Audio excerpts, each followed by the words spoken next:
सतगुरु की प्यारी लाडली साथ संगत के लिए लख लख बधाइयां। वो सतगुरु शहंशाह हम पर अपनी दया मेहर बरसाता रहे। वो सेवा सिमरन करने की ताकत बख्शे। मालिक की मेहर से हम सबको संतों के इस अवतार दिवस पर मालिक के जस करने का एक मौका मिलता है, अपने शहंशाह को याद करने का मौका मिलता है। याद तो हर समय किए जाता है। संतों ने लिखा है कि हर पल हर श्वास उस मालिक की यादगिरी बनी रहनी चाहिए, एक पल को भी ना बिसरे।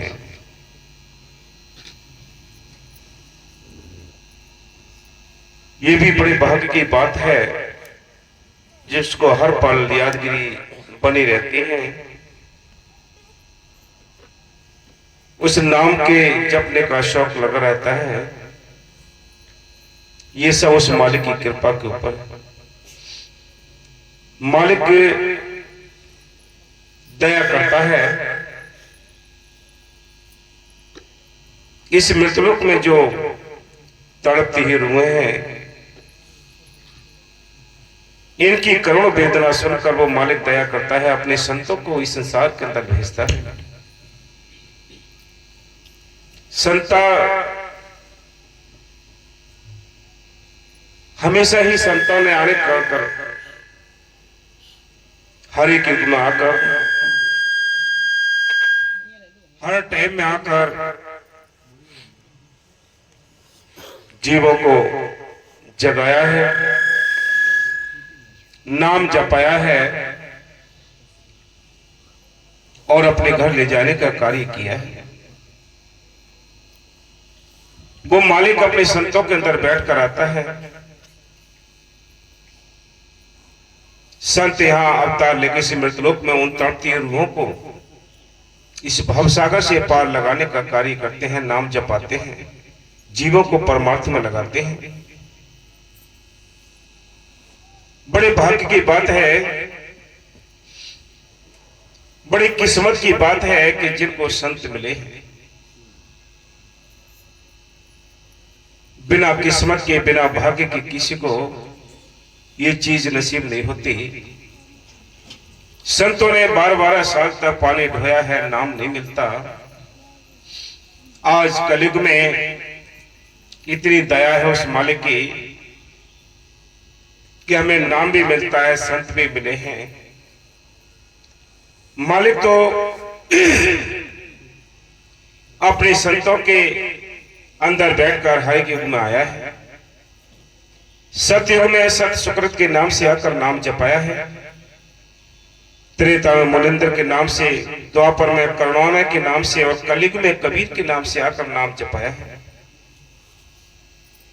अगर संत अवतार ना लें तो इस मृतलोक से कोई भी रूह नहीं निकल सकती। संत उस मालिक के हुक्म से आते हैं। वो कोई जाति धर्म बनाने नहीं आते, किसी पाखंड में फंसाने के लिए नहीं आते, कोई झगड़े बखेड़े डालने के लिए नहीं आते।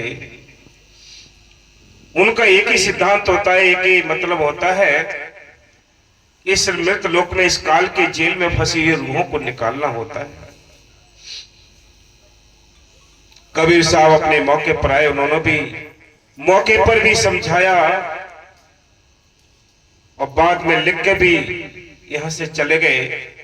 क्या कहते हैं वो कि चल हंसा सतलोक हमारे, छोड़ो ये संसारा हो। ये संसार काल है, राजा कर्म को जाल पसारा हो। यहां कर्मों का जाल पड़ा है, कोई भी जीव सुखी नहीं है। सारे ही कर्मों के दंदल में फंसे हुए हैं। ये कर्मों के दंदल तो सबको ऋषि मुनि पीर पैगंबर देवी देवताओं को भी भोगना पड़ता है। इससे कोई बच नहीं सकता। इससे बचने का एक ही तरीका है कि नाम जपोरे बात श्याणी, बिन गुर जग में होगी हानि। बिना गुरु के जब और काम हमारे समझ नहीं आते और बाहर के इल्मों के लिए हमें संतों की आवश्यकता पड़ती है, तो मालिक का ज्ञान तो अगम अगोचर है, उसके लिए भी हमें संतों की आवश्यकता है। बिना संतों के कोई ना अपने घर पहुंचा है, ना कोई नाम जप पाया, ना अंदर शांति पाई। भक्ति तो बहुत है, नाम भी बहुत है संसार के अंदर। कोट नाम संसार में तासे मुक्ति न होए, करोड़ों नाम है किताबों के अंदर, लेकिन उनसे मुक्ति नहीं मिलनी है। मुक्ति मिलनी है तो मौके की संतों का जो बख्शा हुआ नाम होता है उसके अंदर करंट होती है, मालिक का अधिकार होता है, उसकी अथॉरिटी होती है। इसलिए संत उस नाम को बांटने के लिए आते हैं, क्योंकि उसके अंदर मौके की ताकत समाई हुई होती है, वो नाम काम करता है। हम ये कहें कि पुरानी सरकारों ने बड़े अच्छे काम किए, पुरानी सरकारों के मुख्यमंत्री प्रधानमंत्री के गीत गाते रहे, तो कभी भी कोई भी हमारी समस्या का समाधान नहीं हो सकता। मौके की सरकार से ताल्लुकात जुड़े तब कभी जाकर हमारा कोई काम हो सकता है। इसलिए संत कहते हैं, संत कहते हैं ये मनुष्य जीवन मिला है, हीरे जन्म मिला है, इसमें बैठकर हमें उस शक्ति को नमस्कार कराना चाहिए जिसको सारी शक्तियां नमस्कार करती हैं। जिसने खंड ब्रह्मांड देवी देवता बनाए हैं, वो ताकत अंदर बैठी है, बाहर नहीं है। लेकिन वो ताकत मिली है तो संतों के जरिए मिली है, नाम के जरिए मिली है। कितने ही किसी ने जप तप पूजा पाठ कर्म धर्म किए, टेम्परेरी बाहर की मन की शांति तो मिल गई, लेकिन आत्मा के लिए कोई शांति नहीं मिली। नहीं पहले किसी को मिली है, नहीं आज मिलेगी, नहीं आगे मिलेगी। संतों ने कहा है ये कार्य केवल एक मनुष्य जीवन के अंदर हो सकता है। मनुष्य तन के अंदर बैठकर हम संतों की तलाश करें, उनका बख्शा हुआ नाम है उसका अभ्यास करें। और संतों ने जो परहेज बताए हैं, अंडे मांस मछली नहीं खाने, नशे किसी प्रकार के नहीं करने, बुरे कर्मों से बचकर नाम जपोगे, अंदर वो मालिक हाजिर नाजिर बैठा है, वो अंदर से आपको तसल्लियां देगा। हाजिर नाजिर किसको कहते हैं? वो हाजिर है, आप सबके अंदर बैठा है, आप यहां बैठे हैं, हम सबके अंदर वो बैठा है। आंखें देखते हैं, कान सुनते हैं, वो बोलता है, हाथ पर चलते हैं। ये राम है जो रमेता सो रामा, जो घट घट में रमा है, जो सबके लिए जिंदगी और ताकत देता है। ये राम अंदर बैठा है, बाहर नहीं है, ना बाहर किसी को मिला है, ना मिल सकता है। इसलिए संतों ने उस राम के लिए बताया है जो संतों का निराला राम होता है। उस राम ने संतों के सारे काम किए हैं। पुराने इतिहास को आप पढ़ के देख लीजिए, पुराने इतिहास को पढ़ के देख लीजिए आप कि भाई नरसिंह का भात भर दिया, द्रौपदी की लाज बचा दी, मीराबाई को बचा दिया, प्रहलाद को बचा दिया। हम पुराने इतिहासों को पढ़ लेते हैं, सीरियलों के जरिए देख लेते हैं, लेकिन खुद आज हम भरोसा नहीं करते कि हाँ मालिक काम करता है या नहीं करता है। कोई थोड़ी भक्ति करके तो देख लो, वो आज भी काम करता है। उसने जो पहले काम किए हैं वो काम आज भी कर रहा है। आप ये ना सोचेगा वो उसने पहले ही काम किए, वो पहले वाला राम कोई और था, आज और ज्यादा करता है। क्योंकि आज विषय विकार का ये जमाना है, भ्रष्टाचार का जमाना है। इस समय तो जिसने मालिक की मेहर से मालिक पर विश्वास कर लिया, बस मालिक उसका हो गया। संतों ने लिखा है, काहे तू सोच करे नरमूरख सतगुर ही रखवारो है, हामी भरली पूरी करसी सतगुर ही रखवारो। कि वो हामी जिस दिन भरली, जिस दिन से नाम दिया आपको, उस दिन से उसने हामी भरली। इसलिए संत कहते हैं वो हामी भरली पूरी पूरी करता है, आपके अंग संग रहते हुए सारे काम करता है। हम भरोसा नहीं करते, हमारी इस उथल पुथल में सारी जिंदगी गुजर जाती है कि मालिक है या नहीं है, करेगा या नहीं करेगा, इसी उधेड़ बिन में सारा टाइम गुजर जाता है। बाबा बकीर साहब जी कहते हैं तो फैसला कर लो कि बैठ जाओ उस मालिक को प्राप्त करने के लिए, या तो जान निकल जाएगी या मालिक मिल जाएगा। तो जान नहीं निकलेगी, मालिक ही मिल जाएगा। ये कोई डिसीजन लेने वाला हो, कोई इतना दृढ़ विश्वास करने वाला हो, देखो नहीं मालिक पीछे पीछे घूमता, अपनी औकात बताते, हमारी कोई औकात नहीं, सारे काम मालिक आप करता है। आप ही सारे काम करने वाला है। संतों ने लिखा है, आप ही दारम दरे मेरा सतगुरु, आप ही खेल खिलाड़ी हो। गगन मंडल का तंबू तनाया धर्म गलीचा डारी हो। सारे काम करने वाला है। देवी देवता उसने बनाए, खंड ब्रह्मांड उसने बनाए हैं, समुद्र है, सारे नदियां उसने बनाए। सारा काम करने वाला वो हाजिर नाजर जिंदा राम सबके साथ है। लेकिन उसको देखने के लिए हमें कोई मीडिएटर चाहिए। मीडिएटर एक संत होते हैं, वो मालिक से अधिकार लेकर आते हैं और आपको नाम बांटने के लिए आते हैं। कवि साहब कहते इस नाम के बारे में कि मैं सीत नीति देता हूं, ग्राहक कोई ना, मैं इसको सीत नीति लुटाता हूं लेकिन ग्राहक को नहीं मिलता। इसलिए मालिक की वजह से संतों का आना, संत अवतार लेते हैं, हम सबके वास्ते लेते हैं। इस दुख की नगरी में आकर दुख उठाते हैं और हमें वो सुख देने के लिए हर समय भर किस कोशिश करते हैं। ये आत्मा सत्पुरुष की अंश है, लेकिन इस काल की फौज के बीच फंसी हुई है। काल की फौज कौन सी है? निंदा, चुगली, बैर, क्रोध, ईर्ष्या, काम, क्रोध, लोभ, मोह, अहंकार, ये सारा जाल है। इस जाल के अंदर बीच में पड़ी हुई आत्मा के लिए मालिक की ओर देखती रहती है, कब मालिक दर्शन दे, कब मालिक अपने किसी ऐसे डाकिया को भेज दे जो मुझे भेद बता दे। वो मालिक अपने एजेंटों को हमेशा भेजता रहा है, भेजता रहेगा, आगे भी भेजेगा। आज भी है, पीछे भी आए थे। बिना उन एजेंटों के, बिना उन टीचरों के संसार में कोई गुरु नहीं है। हम आप सब बातें सुन रहे हैं, ये एक बैठने यानी सुनना सुनाना एक ये व्यवस्था है। हम ऊंचे बैठ गए तो ऊंचे नहीं बने, हम बड़े नहीं हो गए। केवल एक आपको समझाने का ये तरीका है कि बोलने वाला थोड़ा ऊंचा होता है, लेकिन हमारे अंदर दूसरे को देख के ईर्ष्याएं आती हैं, नफरतें आते हैं। ये जाल काल का है जिसके बीच में हम फंसे पड़े हैं। संत कहते हैं कि मालिक की महल से आपको बड़ा सुंदर जीवन मिला है, जिसमें 30 लाख प्रकार के दरख्त है, 27 लाख प्रकार के कीड़े मकोड़े हैं, 14 लाख प्रकार के पक्षी हैं, 9 लाख प्रकार के पानी के जीव हैं, 4 लाख में भूत प्रेत देवी देवता मनुष्य जीवन। ये सारी जुड़ियों में एक अव्वल जीवन मिला है, तो एक मनुष्य मिला है। इसमें बैठकर भी तुमने उस परमात्मा को याद नहीं किया, उस सतगुरु के लिए याद नहीं किया, उस सत्पुरुष के लिए याद नहीं किया, तो आगे गधा घोड़े बनकर याद नहीं कर सकते, पेड़ पौधे बनकर उसको याद नहीं कर सकते। इसलिए संत कहते हैं, करो करो कल का भरोसा मत करो, आज करो। हमारी आवारागर्दी में टाइम गुजर रहा है, हमने संत मत को बड़े हल्के से पकड़ा है। जिसने संत मत को अगर मजबूती से पकड़ा होगा उससे छूट ही नहीं सकता। जिन्होंने छोड़ दिया, जिन्होंने लापरवाहियां की हैं, याद रखो उन्होंने संत मत को ग्रहण ही नहीं किया है, उन्होंने पकड़ा ही नहीं है। जिन्होंने एक बार पकड़ लिया, संत मत को समझ लिया, वो छोड़ नहीं सकते। शरीर के चिथड़े हो सकते हैं लेकिन परमार्थ नहीं छोड़ सकता। केवल समझने की जरूरत है। आपको अपनी सोच बदलने की आवश्यकता है। आप सोच बदल कर तो देखिए, वो हाजिर नाजर आपके अंदर बैठ के काम करता है। काम करने वाला वो अंदर बैठा है, बाहर नहीं है घट में सूझत नहीं लानत ऐसी जिंद तुलसी या संसार को भय मोतिया बिन, कि मालिक अंदर बैठा है, हम उसकी तलाश बाहर करते हैं। बाहर ना किसी को मालिक मिला है, ना पहले मिला है, ना आज ना आगे मिलेगा। मिलेगा तो अंदर से मिलेगा, नाम के जरिए मिलेगा, संतों के जरिए मिलेगा। इसलिए संतों ने हमेशा ही हर एक युगों में, हर एक टाइम में आकर अवतार लिए हैं इन आत्माओं को निकालने के लिए।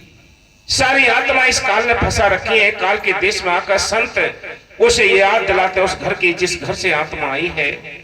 वो कहते चलो अपने घर चलो, ये तुम्हारा घर नहीं। ये जीव इतना भूला हुआ है, इसकी मत मार रखी है बिल्कुल काल ने, इसको पता ही नहीं है। ये तो ये कहता है यही मेरा देश है, यही मेरा मालिक है, मौज में हूं मैं बस। लेकिन संतों को सब पता है, उस मालिक को सब पता है कि हम कितने दलदल में फंसे हुए हैं। इसलिए संत कहते हैं कि पहले हमें संतों को नमस्कार करना है। कवि साहब ने कहा है, गुरु गोविंद दो खड़े काके लागू पाए, बलिहारी गुरु आपने गोविंद दियो बताए। कि बलिहारी है उन संतों का जो स्थूल शरीर में आकर मुझे उस नाम का इशारा दे दिया, उस मालिक का इशारा बता दिया। पहले मैं संतों को नमस्कार करता हूं, उसके बाद उस गोविंद से मिलने का मैं तरीका सोचता हूं।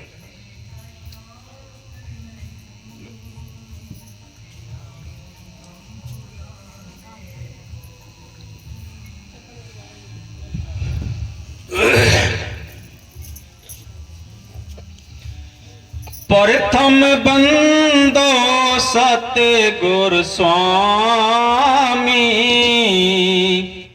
तुलसी चरण शरण रत मानी। ये तुलसी साहब ने अपने घट रामायण में ये चौपाई लिखी है। वो क्या कहते हैं, बड़े सुंदर तरीके से संतों की महिमा, उस मालिक की महिमा गाते हैं और हमें समझाते हैं कि हम कैसे उस मालिक को पाएं और कैसे हम उसको प्राप्त कर सकते हैं, किसको नमस्कार करना चाहिए। हाँ जी, दोबारा सुनो।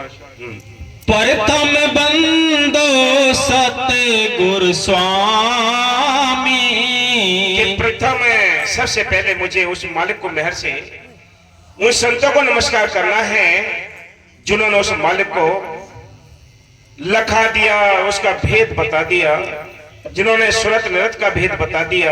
हाँ जी, तुलसी चरण शरण रत मानी, पुन बंदो संतन सरनाई, जिन पुण्य सुरत निरत दर्शाई। ऐसे संतों को बलिहारे है, उनके चरणों में हमेशा बलिहारी होते हैं कि जिन्होंने सुरत निरत का भेद बता दिया, उस मालिक का भेद बता दिया।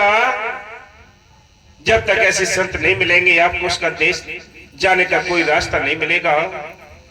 मालिक के देश जाने का जो रास्ता है वो एक नाम जपना है, लेकिन ये मन हमें सुनने नहीं देता, समझने नहीं देता। कीमती कीमती वचन है उनको भी नहीं सुनने देता। आप कथा कीर्तन में जाते होगे, सत्संग में जाते होगे, अक्सर घर में बैठकर कभी नींद नहीं आती है, लेकिन यहाँ सत्संग कथा कीर्तन होते हैं वहां इंसान को एक लफ्ज भी सुनने नहीं देता। ये काल के इस चारों ओर पहरेदार लगे पड़े हैं ताकि कोई अच्छी बात समझ ना सके, सुन ना सके। इस जंजाल से कैसे बचोगे? इसलिए संतों ने लिखा है कि मुसाफिर जागते रहना, नगर में चोर आते हैं। क्या इंसान तुम जागते रहो, सचेत हो जाओ। ये नहीं है कि तुम रजाई में पड़े हो तो जगाने के लिए कह रहे हैं, नहीं। तुम इस मनुष्य जीवन में पाकर, इस हीरा से जन्म को पाकर अगर नहीं जागे तो गधा घोड़े बनकर कोई जगाने नहीं आएगा। आज मनुष्य जीवन मिला है तो वो मालिक मनुष्य जीवन स्थूल शरीर को लेकर ही आपको समझाएगा, और कोई रास्ता नहीं। और इस समय भी सोते रहे, गोते खाते रहे तो इसमें तो आगे कोई टाइम नहीं मिलेगा आपको जागने का। इसलिए मुसाफिर जागते रहना, नगर में चोर आते हैं। ये दुनिया के जंजाल से निकलकर आत्मा अपने घर पहुंच जाए, ये सबसे बड़ा मुक्ति का रास्ता है, यही मुक्ति है। लेकिन हमें ये नहीं पता है कि हम फंसे कहां हैं, कैद कहां हैं, ये किसी को पता नहीं। इसका भेद मालिक के पास है, वो मालिक अपने संतों को ये भेजता है, तब ये रास्ता मिलता है, तब ये भेद मिलता है कि हम कैसे अपने घर पहुंचे। हम पराये देश में फंसे पड़े हैं। बाबा मेरे साहब जी बार बार समझाया करते थे कि देखो भाई, अगर हिंदुस्तान का आदमी कोई पाकिस्तान की जेल में पड़ा हो, वो वही जानता है कि उसको कितनी तन्हाई, कितनी मुसीबतों का सामना करना पड़ता है आखिरी श्वास तक। ऐसे ही हम काल के देश में फंसे पड़े हैं। ये देश काल का देश है, यहाँ कोई भी जीव सुखी नहीं है। सुखी कौन है? जिनका ख्याल मालिक को जुड़ा है, जो अपने घर गृहस्थी के काम काज कर गए, वो सुखी है, बाकी सब दुखी हैं। हाँ जी, चरण शरण संतन बलिहारी,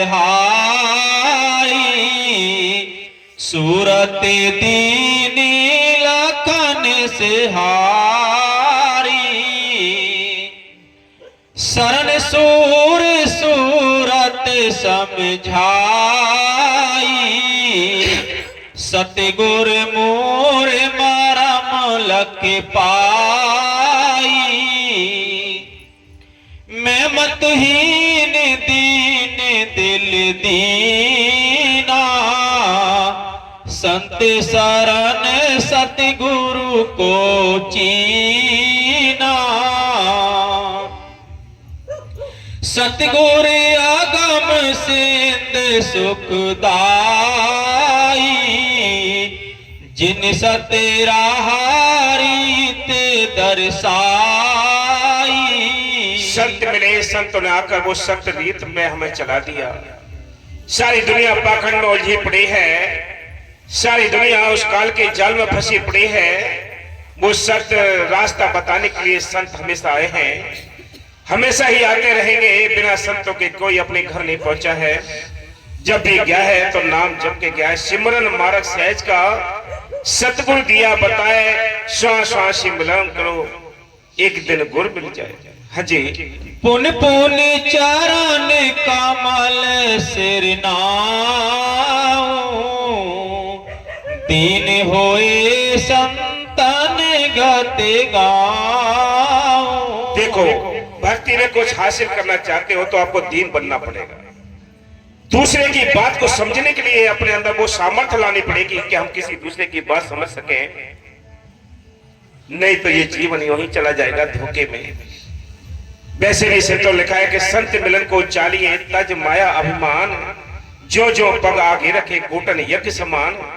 साथ संगत की ओर को, संतों की ओर को चलोगे, आप दीन बनकर कुछ हास आ सकता है। बाकी अगर मान बढ़ाई अंदर भरी पड़ी है, अहंकार भरा पड़ा है, कुछ भी हासिल नहीं होगा। चाहे रात दिन संतों के आस पड़ोस घूमते रहो, दीन बनोगे। मालिक को दीनता प्यारी होती है, वो दीन पुरुषों पर ही वो दया करता है। इसलिए तुलसी साहब ने लिखा है, चौपाई में कहते हैं, मैं दीन होकर मालिक के गुण गाऊं, उनके शरण को बार बार नमाता हूं, शीश नवाता हूं उनके लिए। हाँ जी। दीन जान दीनी मोहिया। जब मैं दीन बना, तुलसी साहब कहते हैं, जब हम दीन बने तो मालिक ने वो आंख हमें बकस दी, जिससे हमें ये संसार और मालिक का देश सारा नजारा दिखाई देने लगा। तभी तो ये दुनिया बहुत छोटी मालूम पड़ती है। जब ज्ञान अंदर हो जाता है, विवेक खुल जाता है, सारी दुनिया बेखबर है, किसी को पता नहीं है। काम क्रोध लोभ मोह का दुश्मन अंदर काम करते हैं। सारी दुनिया बेखबर सोई पड़ी है, गफलत में पड़ी है। हाँ जी। दीन जान दीनी मोहिया की। जब मालिक ने समझ लिया कि हाँ ये दीन बन गया, जैसे आपने कई बार उदाहरण लिखा, यानी पढ़ा भी होगा, जो लिखा हुआ है किताबों में, और वैसे भी सुना होगा। बादशाह इब्राहिम बला बुखारी का बादशाह था। उसकी जो सेज बनती थी, वो 1.25 मन फूलों से रोज डेली ताजा फूल आते थे और उसकी सेज को सजाया जाता था। माली की ये ड्यूटी लगी हुई थी कि शाम को रोज सेज लगाए 1.25 मन फूलों से। और आगे ऐसे टाइम निकल गया। कुछ समय के बाद क्या होता है कि माली के लिए कोई कहीं बाहर जाने का काम पड़ गया। उसने अपनी घरवाली से, माली से ये कहा कि आज मुझे बाहर जाना है और मैं जैसे तरीके से तो बताऊं उस हिसाब से फूल चुनकर और राजा की सेज लगानी है, इतने फूल लेकर जाना है। ठीक है, उसने सारा कार्य समझा दिया। जब सारा कार्य समझा दिया तो माली चला गया। उस माली ने मालिक के कहे अनुसार सारा उसी हिसाब से प्रक्रिया से राजा की सेज बना दी। जब सेज बना दी, सेज बनाकर जब उसने हाथ उस पर लगाया तो उसको बड़ा ठंडा और बड़ा मुलायम फूलों की सेज लगी। उसने सोचा कि बड़ी सुंदर सेज है, ये तो खुशबू भी आ रही है, बड़ी मुलायम है, ठंडक है, चलो बैठ के देख लेती हूं। वो उस पर बैठ गई। जब बैठ गई तो देखा कि अभी तो राजा के आने का बहुत टाइम है, मैं थोड़े लेट के देख लूं। वो उस फूलों की सेज पर लेट गई। फूलों की सेज पर बड़ी सुगंध आ रही थी, बड़े ठंडक थी, तसल्ली आई उसको और नींद आ गई। नींद आ गई, उसको पता नहीं, गफलत में सो गई। इधर राजा का आने का टाइम हो गया, उसको सोने का टाइम हो गया। जैसे वो अपने महल में आया और सेज को देखा, राजा ने देखा उसमें माली सोई पड़ी है। जब माली सोई पड़ी है तो वो पीछे को वापस चला गया और कर्मचारियों को हुक्म दिया कि जो सेज पर माली सोई पड़ी है उसको पकड़ के और कैद खाने में डाल दो। कर्मचारी ने ऐसा ही कहा और राजा अपनी सेज पर सो गया। सुबह जब दरबार लगा तो सबसे पहले उसने वही काम किया कि भाई उस मालिन को लाओ जो कैद खाने में पड़ी है। राजा सिंहासन पर बैठा हुआ था। कर्मचारियों ने रानी को, जो रानी बनी हुई थी उस सेज पर, यानी मालिन एक रानी बन गई थी, उसने उस पर कर जमाया था या भूल बस उसने उसको यूज करने का प्रयत्न किया। तो उस मालिन के लिए बुलाया और दरबार में आकर जैसे ही राजा के सामने उसको पेश किया, राजा ने बिना तहकीकात के तुरंत उसको हुक्म दिया कि इसको इतने कोड़े मारे जाए इसके शरीर पर कि सारी खाल छिल जाए इसकी। आदेश का पालन करते हुए कर्मचारियों ने जैसे ही पहला कोड़ा मारा, वो मालिन हंस पड़ी। जब हंस पड़ी तो राजा बड़ा अचंभित होगा, क्योंकि राजा विवेकी भी था।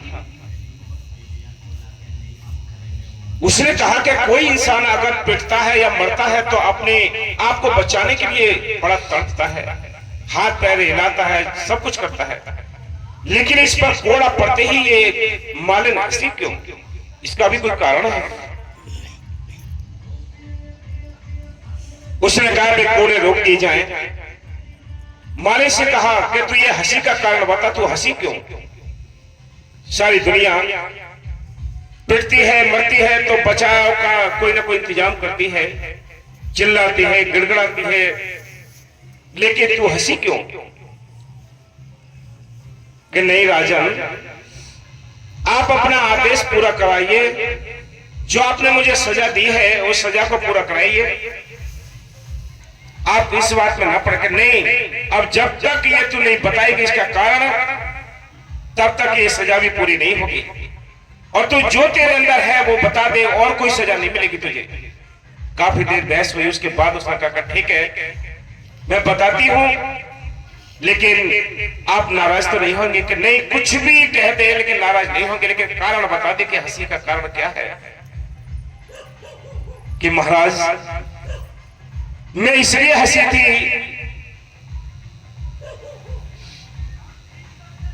कि मेरा कसूर क्या था? कसूर मेरा यह था कि मैं 1 घंटा आधा घंटा उस फूलों की सेज पर सो गई थी, यही मेरा कसूर था, यही मेरा कसूर था। लेकिन मैं हंसी इसलिए हूं कि मेरा 1 घंटा इस सेज पर सोने का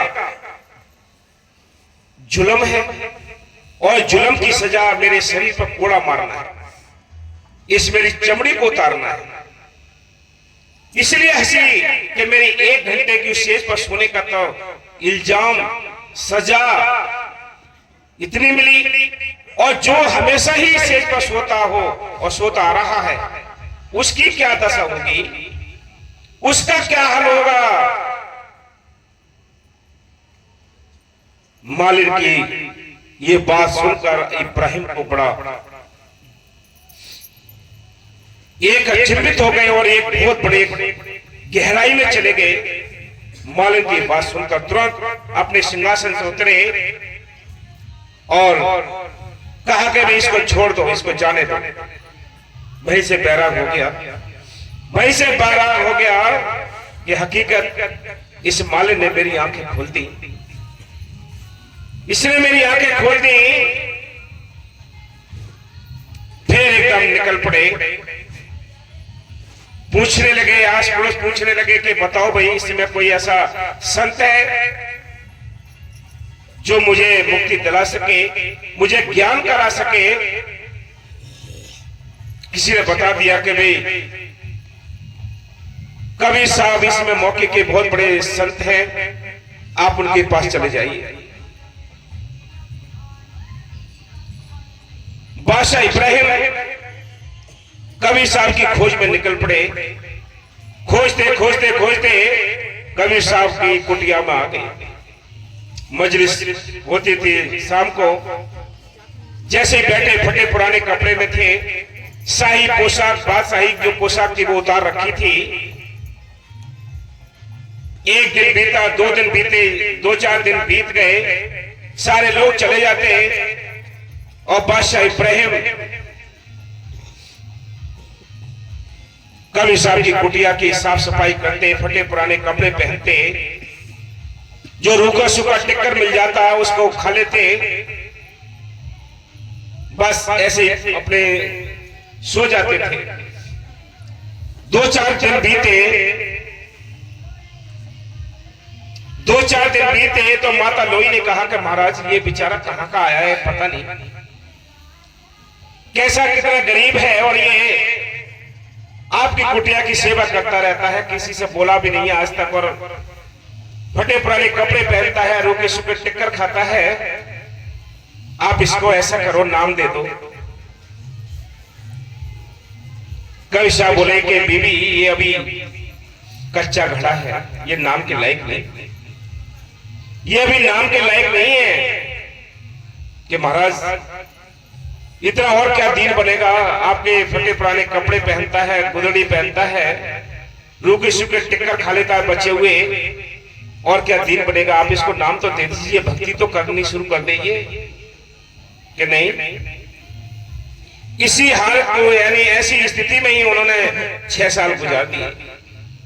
6 साल के बाद माता लोई ने फिर कहा कि महाराज आप इसको नाम तो पकड़ दीजिए, ये भक्ति तो करे, अपना नाम तो जपे। कि आप ये जिद ना करें, अभी ये कच्चा है। 6 साल के बाद भी कच्चा बता दिया कबीर साहब ने कि महाराज मुझे तो ये कच्चा लग नहीं रहा है, कि नहीं लग रहा है तो आप इसकी परीक्षा ले लो। कि महाराज बताओ कैसे? कि जैसे ये सुबह निकलता है 3 बजे 4 बजे, जो भी ये कुटिया से निकलता है, आप सूखा हुआ कूड़ा जो भी घर की सफाई करते हो उसको एक टोकरी में भरकर, और आप इसको ऊपर छत पे बैठ जाओ। जैसे ये सुबह निकले वैसे ऊपर से ये कूड़ा डाल देना, और फिर ये नोट करना कि ये क्या बोलता है। माता लोई ने सुबह वैसे ही कार्य किया, कूड़ा लेकर ऊपर बैठ गई। जैसे ही इब्राहिम निकले वैसे ऊपर से कूड़ा डाल दिया। कूड़ा पड़ते ही लाल पीले हो गए, अहंकार निकलकर बाहर आ गया, वो राजशाही गुण निकलकर बाहर आ गया, और बोले अगर होता बलक मुकाबले में देखता कौन कूड़ा डालता, जान से मार देता। अब सुनकर माता लोई कबीर साहब के पास आई। कबीर साहब बोले कि भाई क्या कहा उसने?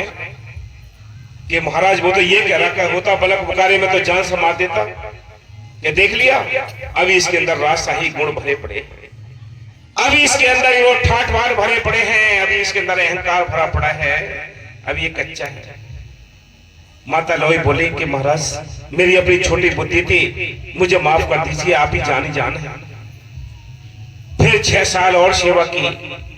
फिर कबीर साहब ने कहा कि अब ये पक्का हो गया है कि महाराज मुझे कुछ नहीं दिखाई दे रहा है, जैसे ये 6 साल पहले था अब ऐसे ही 12 साल हो गए हैं, तब भी ऐसा ही है, मुझे पता नहीं आज भी ऐसा है ये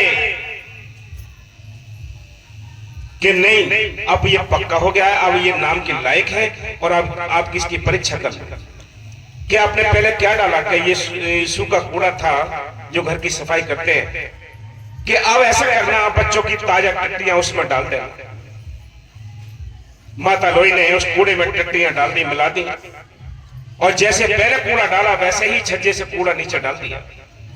कूड़ा पड़ते ही सारी लैट्रिन मुंह पर, दाढ़ी पर, कपड़ों पर हो गई, और झाड़ते पहुंचते हुए बोले, भला हो इस गंदगी को डालने वाले, मैं इस गंदगी से भी गंदा हूं, मैं इस गंदगी से भी ज्यादा गंदा हूं, भला हो इस गंदगी को डालने वाले। और झाड़ते पहुंचते निकल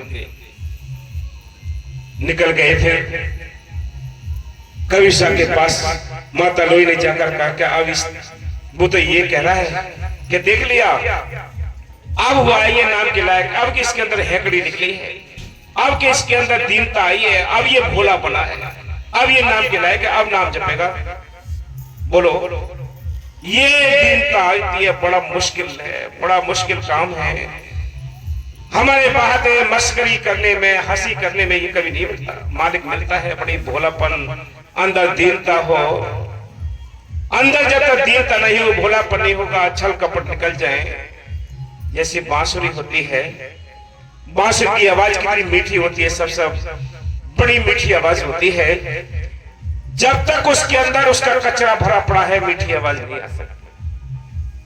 मीठी आवाज उसकी तभी आएगी जब उसके अंदर से बिल्कुल सफाई हो जाएगी।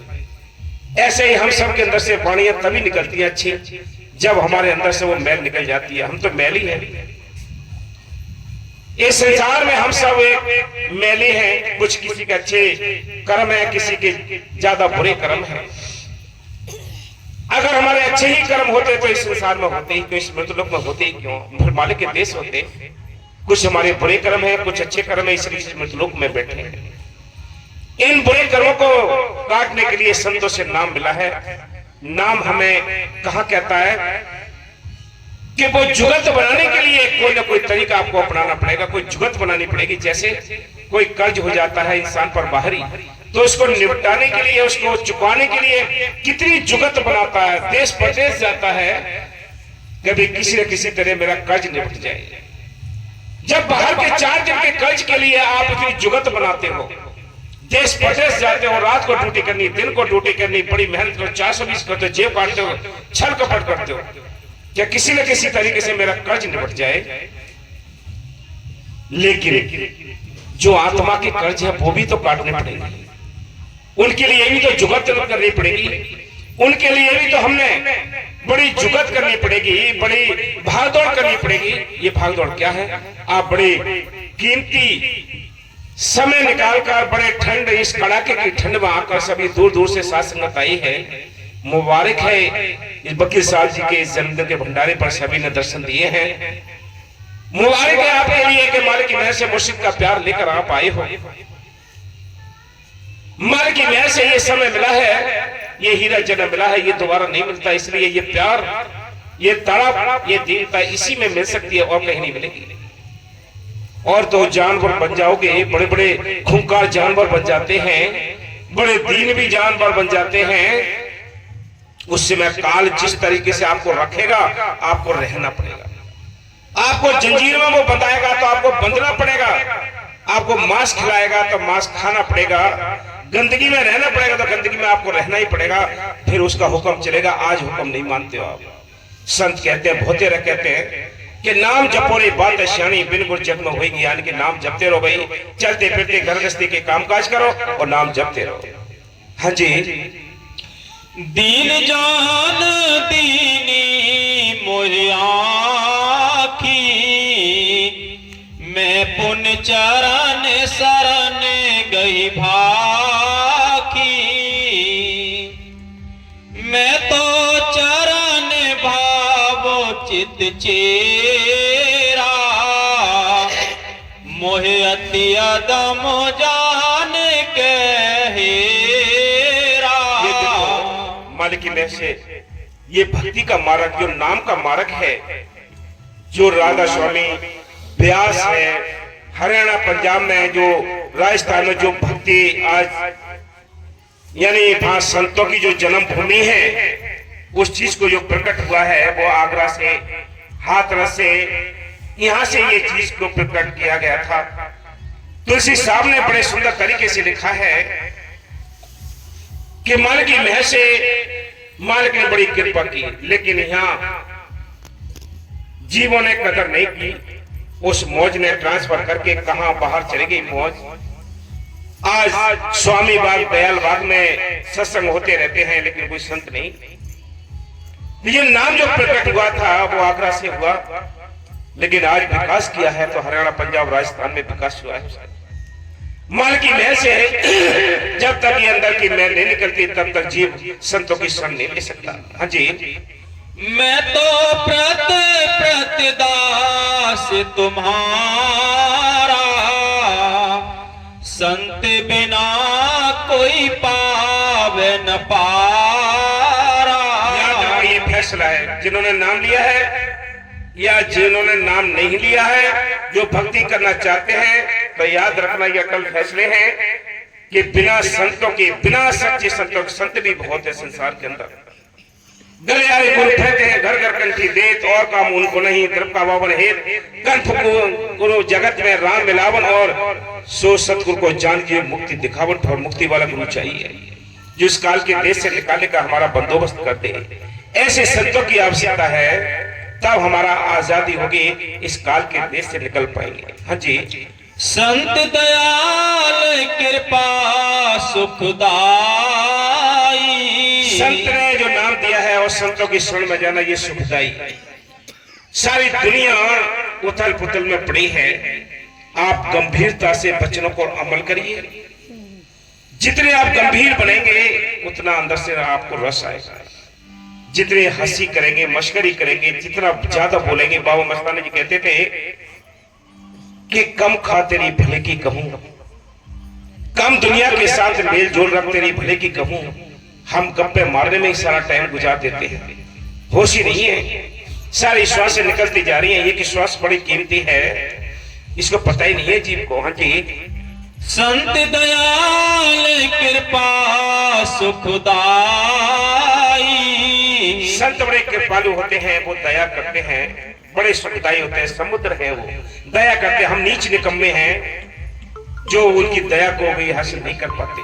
हाँ जी, तुम्हारी सराहने अदम तर जाई, कहते पापी से पापी संतों की शरण में जाकर उद्धार हो जाता है, इस भाव सागर से पार हो जाता है। पापी से पापी जीवों के लिए संतों ने तारा है। रंका बंका सतना कसाई जैसे कितने ऐसे आज नाम जब पर कहां से कहां हो गए। रविदास जी ने बड़े सुंदर तरीके से उदाहरण लिखा है, और एक दोहे में भी लिखा है उन्होंने।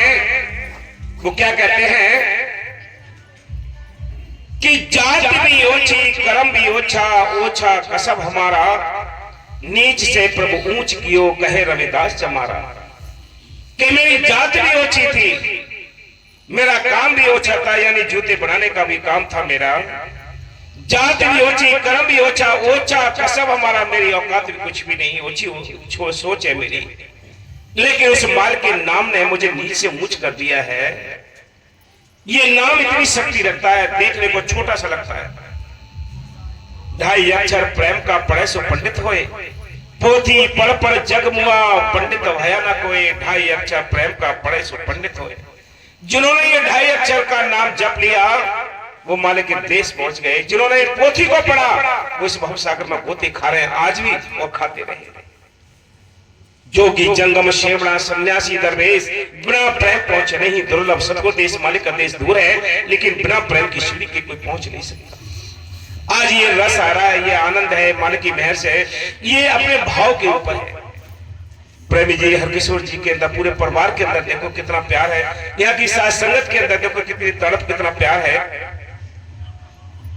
ये तड़प देखकर कोई लोग ईर्ष्या भी करते हैं, कोई कुछ करता है, लेकिन ये तड़प बहुत काम करती है। ये तड़प इतना काम करती है कि इस तड़प के बारे में संतों ने लिखा है, बाबा मस्तानी लिखा है, जिस दिन ये तड़प तुम्हारे अंदर पैदा होगी उस दिन एक पैर तुम्हारे स्मृतलोक में होगा, एक सतलोक में होगा, एक सचखंड में होगा। ये प्रेम नहीं आता, ये प्रेम नहीं आता। ये प्रेम जिस दिन आएगा उस दिन तो बल्ले बल्ले हो जाएगी।